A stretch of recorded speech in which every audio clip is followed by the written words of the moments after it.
One of the biggest stories from the last election is just how much the tech industry seemed to swing toward Trump. Elon Musk, of course, campaigned and jumped for him. And Jeff Bezos reportedly killed the Washington Post endorsement of Kamala Harris and got a prime seat at the inauguration alongside the CEOs of both Google and Apple. But one of the most visible swings came from Mark Zuckerberg. He famously banned Trump from Facebook after January 6th. But last month, he was co-hosting a party at his inauguration, and just 2 weeks before, he made this striking announcement. Hey everyone, I want to talk about something important today, because it's time to get back to our roots around free expression on Facebook and Instagram. Oh, is that what you wanted to talk about? Because, honestly, I'd much rather discuss why you suddenly look like Eddie Redmayne was cast to play Ice Cube. You look like White Macklemore. You look like a high schooler going undercover as a different high schooler with fewer friends. But I'm sorry, you were talking about getting back to your roots.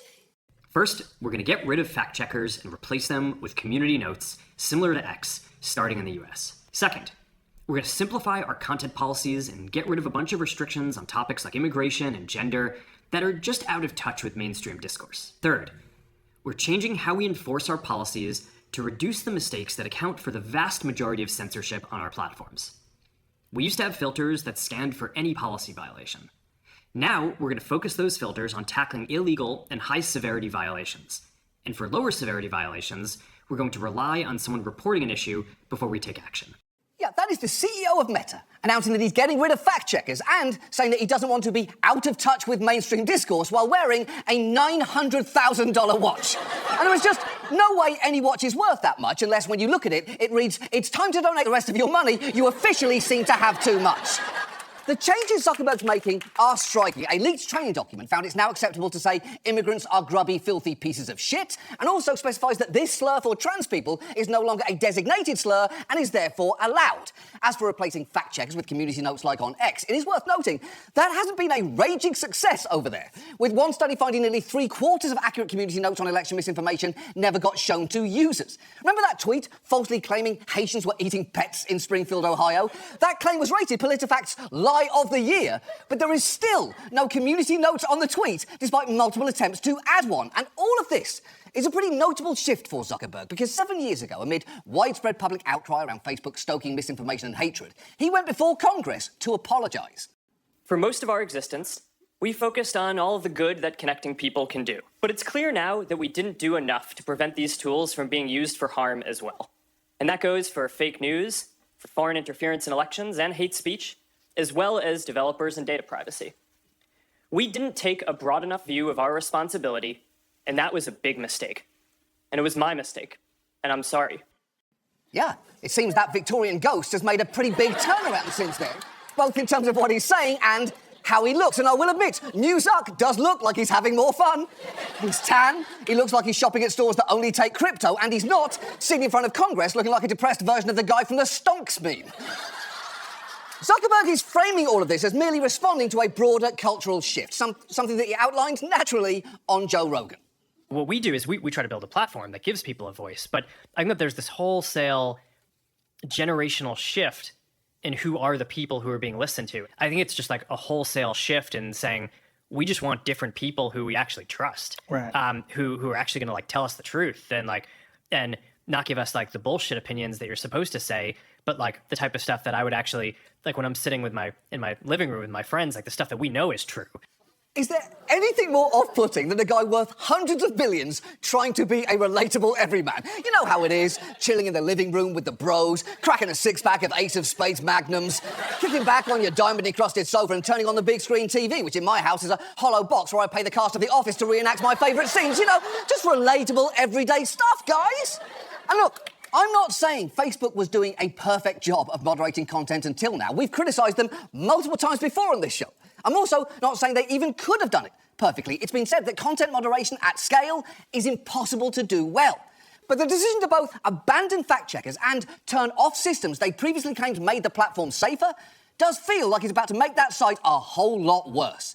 And the self-depiction of Zuckerberg, rap name Little Broccoli, as someone simply embracing his company's roots around free expression is just self-serving bullshit. So, given all of that, tonight, let's take a look at the challenges of content moderation, how Facebook's faced them in the past, and what might have led to its new approach. And let's start with the challenges, because from the very beginning of the modern internet, there were concerns about what was on it. In 1995, Senator James Exon brought a blue binder to the floor of the Senate. It was full of, well, the most hardcore, perverse types of pornography. the images came from the internet. Exon wanted his fellow senators to realize what kids could see. Come by my desk. Take a look at this disgusting material. Okay, so there's a lot to love there, from the binder that says warning in big letters to the invitation to come by his desk any time for some disgusting material. But my favourite part has to be the clip of a Playboy JPEG loading 1 centimetre at a time. That is an extremely accurate portrayal of what online porn was like in the 90s. How do I know? No reason at all. Back then, there were battles in both Congress and the courts about how the law should treat websites hosting of things like pornography and defamatory comments. For a brief time, there were questions about whether a site's decision to moderate content in any way made it a publisher and therefore liable for anything that it didn't remove. That ultimately led to the passage of what's known as Section 230, often described as the 26 words that created the internet. It stated that companies could be shielded from liability for what its users post because, unlike, say, a print publication, websites are dealing with so much material they couldn't possibly vet all of it. It does have some carve-outs. It doesn't give sites a pass for certain types of illegal content like child sexual abuse and terrorism materials, but mostly it allows them to moderate without fear, which is good. Because, as scholars will tell you, content moderation is absolutely key to making the internet bearable. You can't have a usable platform if you don't do some sort of content moderation. Otherwise, every platform will just be porn and diet pills. Right. That would be a problem, especially on a website like, say, LinkedIn, although, to be honest, it might already be just porn and diet pills. I haven't been on it in years, as I've had this job since 2014 and, frankly, have no interest in learning how other people rise and grind. The point is, though, if you want people to use your site and, crucially, have companies want to pay to advertise on it, you're going to have to make choices about what to remove. And how you make those choices is always going to be contentious.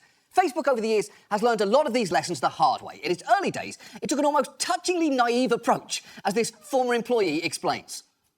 We had to set up some ground rules. Basic decency, no nudity and no violent or hateful speech. And after that, we felt some reluctance to interpose our value system on this worldwide community that was growing. Was there not a concern then that it could become sort of a place of just utter confusion? That you have lies that are given the same weight as truths, and that it kind of just becomes a place where truth becomes completely obfuscated? No, we relied on what we thought were the public's common sense and common decency to police the site. Oh, you did you? I mean, I'd say that was adorable, but frankly, I would be embarrassed to go on Frontline and confess that everyone working at Facebook shared a level of wide-eyed naivete that can only be described as full-blown Amelia Bedelia. Now, obviously, that initial optimism didn't last, and over the years, Facebook started implementing more and more rules and employing more and more people to enforce them, and that could be a grim job. Here is one moderator describing what it was like to screen thousands of disturbing images a day with, I'm going to warn you, a very distracting disguise. I think it would be easier to deal with the images if you weren't having to think about them so deeply. I worked the evening shift, so I would start at 6 p.m, finish at 2 o'clock in the morning. But then you would often wake up 3-4 hours later, you'd suddenly sit up in bed, remembering a decision that you've made and realizing that you've made a mistake. Like, I've missed a nipple. You remember some image that you'd seen and you suddenly realised that there was a naked girl on one side or an ISIS flag in the background. So now it should have been deleted under the terrorism policy. Now, setting aside that it's coming from a grown man with a baby head talking like Darth Vader while dressed for vacation, that is a depressing glimpse into what Facebook was dealing with. And it took us a long way from relying on the inherent good of humanity to hiring people to mainline ISIS porn. And while some decisions around blocking content were easy, others turned out to be more difficult. Because think about it. Say you ban nudity. What about statues? What about breastfeeding? What about a breastfeeding statue? And before you answer, what if I told you that I meant this one? See, it gets tricky quick. The company also had to develop policies around hate speech and misinformation, where the boundaries could be even trickier to define. For instance, their rules prohibited attacks on people because they belong to protected categories based on things like race, sex, gender identity, or religious affiliation. But it allowed users broader latitude when they wrote about narrower subsets of those categories. And watching moderators try to apply rules like that in practice can be bizarre, as this hidden camera footage from a content moderation centre in Ireland shows. Yeah, that is a weird place to draw the line, but at the same time, anywhere you draw a line can be weird. Deciding where speech becomes harmful is like trying to figure out which of the horrifying nightmares on an Animorphs cover you wouldn't run over with your car. These freaks, no question, it's on sight. I'll bounce them off the front bumper of my Subaru going 80 and feel nothing. On the other end, though, whoa, that's a normal kid. Slow down, I'm not trying to do time. But in the middle, yeah, that's a question, isn't it? That's a question. And the thing is, the same goes with fact-checking. Obvious lies are one thing, but there are plenty of statements that are factually true but still technically misleading. And at one time, Facebook put a lot of thought into this. You know, it is amazing that all of this started when a young man had a simple dream of ranking his classmates by fuckability, and 15 years later, a company struggling to stop people from accusing random pizzerias of human trafficking. A butterfly masturbates in its dorm room, and it causes a hurricane for the rest of us. And to give that man credit, he is genuinely wrestling with the issue there. But the company wasn't doing that out of the goodness of its heart. Facebook had come under heavy fire for allowing fake news and hate speech to proliferate, not just in the US, but also abroad. We've talked before about how misinformation on Facebook helped fuel ethnic hatred, leading to headlines like, Facebook admits it was used to incite violence in Myanmar. It was around this time that Zuckerberg apologised to Congress, and the company began deploying an array of options to handle misinformation, from partnering with outside fact-checkers to appending notes to posts. It would also delete some posts or limit the reach of others, and in doing so, it found itself constantly making very hard decisions under pressure from some very powerful people. Here is one such case, and a former Facebook employee explaining the decision they ended up making. We want to give this president the opportunity to do something historic. This was the video of then House Speaker Pelosi, posted to Facebook in 2019, slowed down to make it seem that she was slurring her words. Did it come down? It did not. Why? Because it didn't violate the policies that they had. So did she put pressure on the company to take it down? She was definitely not pleased. She definitely wanted the company, yes. And it really damaged the relationship that the company had with her. OK, set aside the fact that I don't see why you'd need to slow down footage to embarrass Nancy Pelosi, a person who says plenty of embarrassing things at normal speed. I do kind of agree with Facebook there that does this piss off Nancy Pelosi isn't a valid metric for taking that particular video down. And look, I'm not saying Facebook made the right decision 100% of the time. Again, no company operating at this scale could. But it did develop systems that it claimed worked pretty well. At one point, they bragged that when people saw fact-checkers had labelled content false or partially false, they would not click on it nearly 95% of the time. And in a recent report, they noted that when it comes to hate speech they've taken action against, their systems automatically dealt with 95.3% of it, meaning users only had to report the rest. Now, of course, some of those tools are being watered down and others are being turned off completely. And that brings us to the question of why? Why are they suddenly doing this? Well, there are a few things that happened during the past 5 years that have helped bring us to this point. One has been Conservatives repeatedly painting normal content moderation as political persecution. Big tech's out to get conservatives. That's not a suspicion. That's not a hunch. That's a fact. We've seen the big tech has been censoring us. The American people are being censored. Conservatives are being censored. The information that's flowing to the American people is being censored. It's just the bottom line. OK, that is obviously all bullshit, but to be fair, Devin Nunes knows a thing or two about censorship, given he once filed a $250 million lawsuit against Twitter accounts that made fun of him, including one that pretended to be Nunes' cow. He sued a fake Twitter cow because it said mean things about him, prompting the ACLU to issue this actual statement headlined, Devin Nunes' cow has a First Amendment right to call Representative Nunes a treasonous cowpoke. We truly live in the single stupidest timeline. The point is, Conservatives have been crying censorship for years, but the evidence for that is very weak.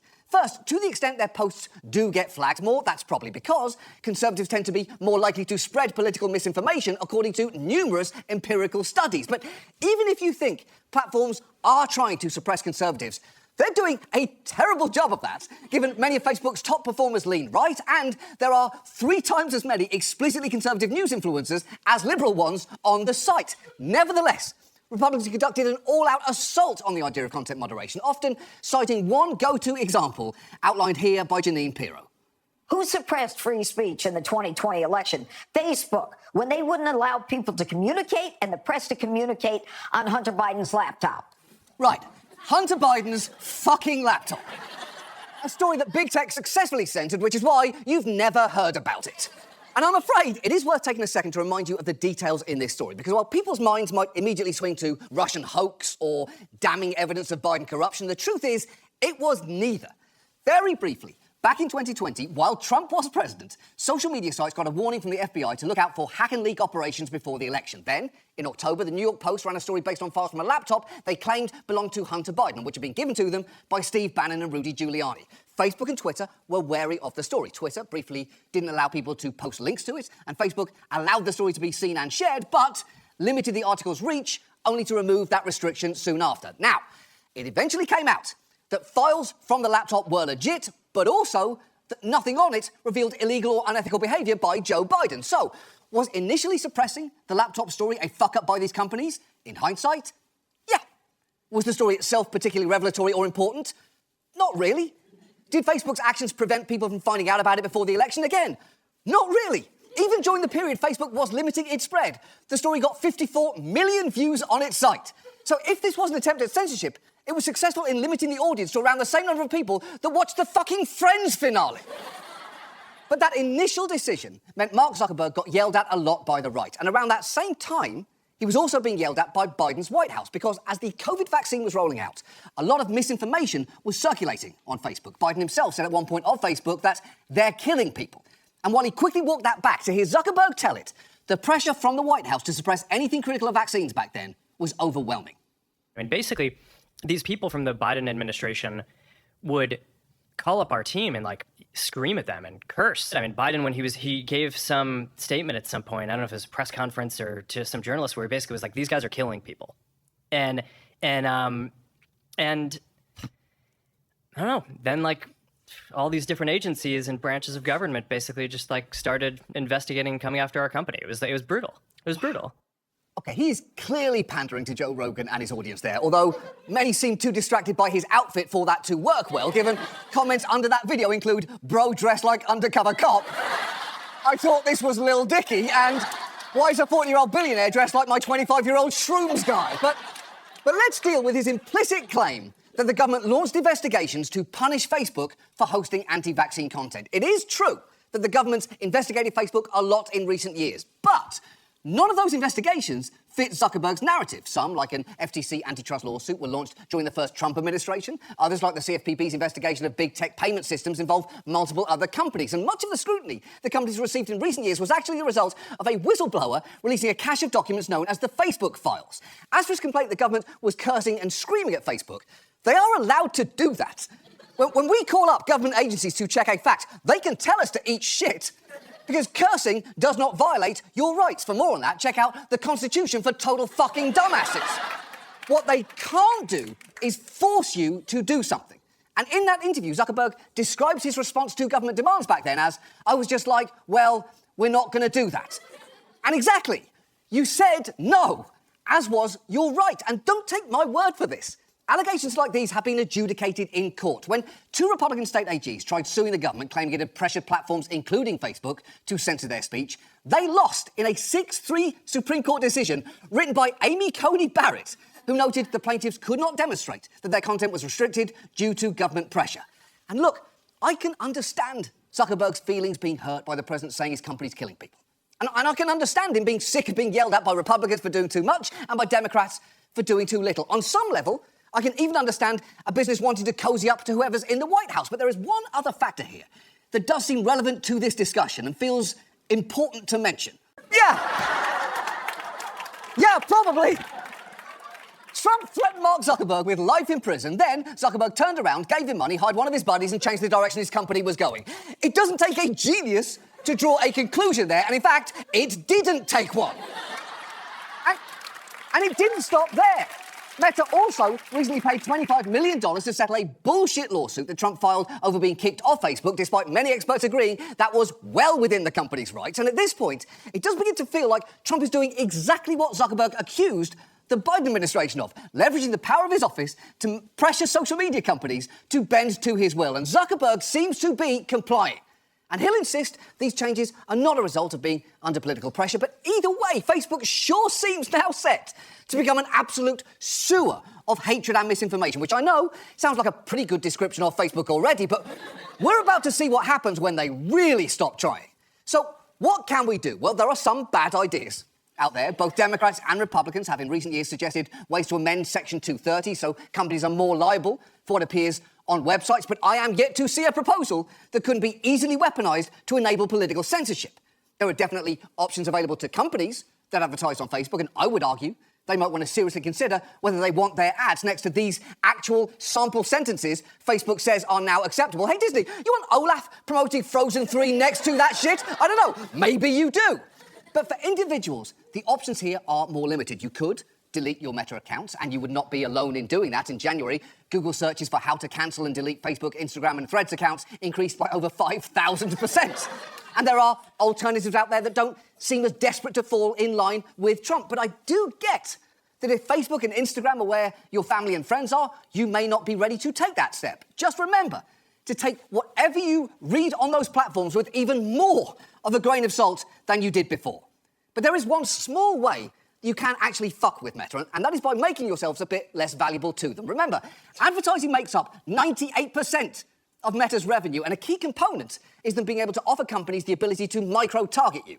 Meta can do that because they track massive amounts of data about not just what you do on their sites, but all across the internet, which is why they probably would not want me to tell you that you can change your settings so that Facebook and Instagram cannot profit as much from your data anymore. If you'd be interested in a step-by-step guide on how to do that, simply visit JohnOliverWantsYourRatErotica.com. And in the meantime, if Facebook is going to continue to subject us to a steadily rising tide of slurs, hoaxes, and misinformation, the least it can do is tell us the actual truth in its messaging.